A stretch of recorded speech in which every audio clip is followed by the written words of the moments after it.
Felicia with House Party Inflatables, and I'm going to show you how to work our snow cone machine. First, you're going to want to go ahead and turn the on switch on.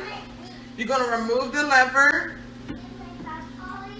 Pour your ice. My ice is actually refrigerator ice, so it really doesn't matter what kind of ice.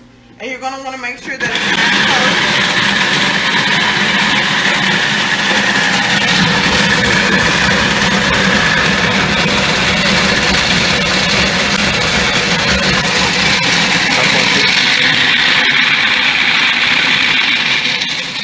go ahead and grab your cone, grab your scooper, which is provided. You're gonna go ahead and fill it up with ice and pack it tightly.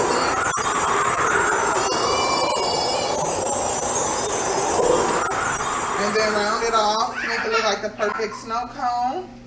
Give it your shape. Alright, close it. And then you're going to pour from the outside